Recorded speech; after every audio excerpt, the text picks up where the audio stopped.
Hey everyone, so in multivariable calculus, you run into these problems that look just impossibly hard, but they have a surprisingly simple solution. Today, we are tackling one of those absolute game changers, iterated integrals. Let's get right into it. Okay, so let's set up the big question. You know how in single variable calc, we use integrals to find the area under a curve? Well, we're leveling up now.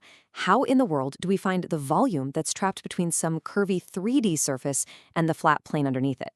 I mean, at first glance, that seems like a massive headache.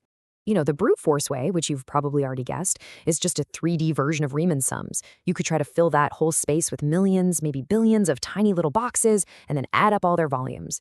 But as you can imagine, that is incredibly tedious, and it's not really practical if you want an exact answer.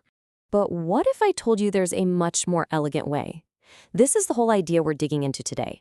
We can take that one seemingly impossible double integral problem and just split it into two separate, much easier single variable integrals. The kind you already know how to do.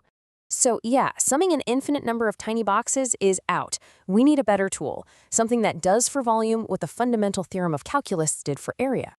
I want you to think back to Calc 1 for a second. The fundamental theorem of calculus was that amazing key that meant you could stop adding up all those skinny rectangles to find an area. Well, iterated integrals are the exact same kind of breakthrough, but for volume. They're the shortcut that lets us skip summing all those infinite boxes. So, how does this magic actually work? Well, the secret is a technique called partial integration, which is really just a super clever way of slicing up the problem. Okay, imagine our 3D shape is like a loaf of bread. First, we just pick one single value for y and hold it steady. That gives us one vertical slice of the loaf. Simple enough, right? Step 2, we find the area of that one 2D slice by doing a normal integral with respect to x.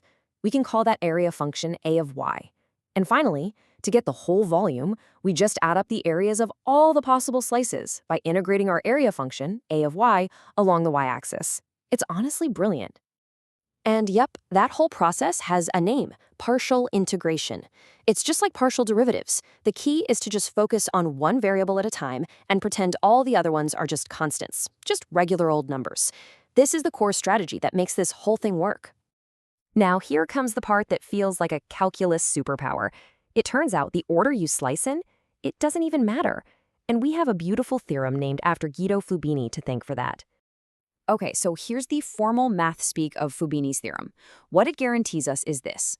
As long as our function is continuous over a nice rectangular region, integrating with respect to y first, and then x gives you the exact same result as integrating with respect to x first and then y.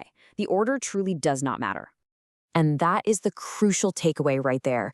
You get to choose. You can set up your integral in whichever order is going to be easier to solve.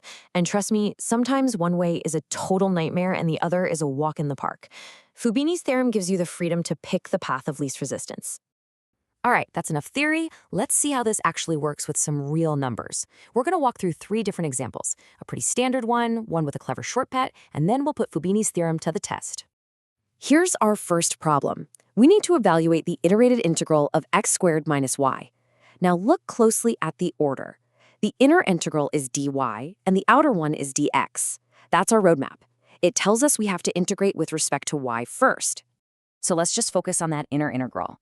We treat x squared like it's any other constant. So the integral of y is just y squared over 2. We evaluate that from y equals 1 to y equals 2, and that gives us 1.5 times x squared. Okay, easy enough. Now we just take that result and plug it into the outer integral, which we now solve with respect to x. So we integrate 1.5 times x squared from 0 to 3, and that gives us 13.5. And that's it. We just found the volume under that surface by solving 2 really simple integrals. Not bad at all. Okay, moving on to example 2. I want to show you a really powerful shortcut here. We're integrating the function e to the power of x plus y.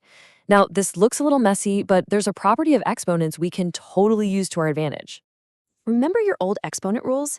E to the x plus y is exactly the same thing as e to the x times e to the y. And this is huge. Because our function is now a product of an x-only part and a y-only part, and because our limits of integration are all just plain old numbers, we can do something really amazing. We can literally tear that double integral apart into the product of two separate single integrals. It's incredible.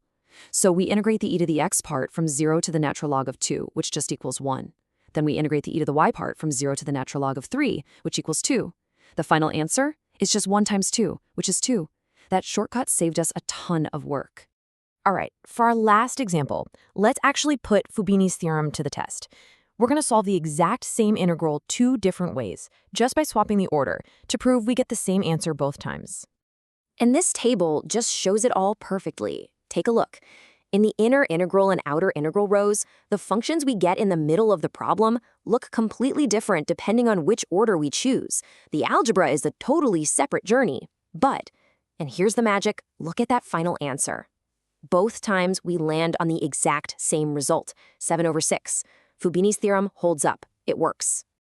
So after all that, what are the really crucial points you need to remember? Let's just do a quick recap of what makes this such a powerful new tool in your calculus toolbox. First, the whole point of iterated integrals is simplification. You're turning one scary 3D problem into two manageable 2D problems. The main technique is partial integration. Just focus on one variable and hold the others constant. And your new best friend is Fubini's theorem, which gives you the freedom to choose the easiest order. And of course, always be on the lookout for those clever shortcuts, like splitting functions, because they can make your life so much easier. So we've really built a solid foundation today. We've totally mastered how to integrate over simple, boring rectangles. But that leads to a much more interesting question. What happens when the floor of our 3D shape isn't a rectangle? What if it's a circle, or a triangle, or some other weird curved shape? Well, that's where things get really fun, and that's exactly what we'll dive into next time. Thanks for hanging out with me.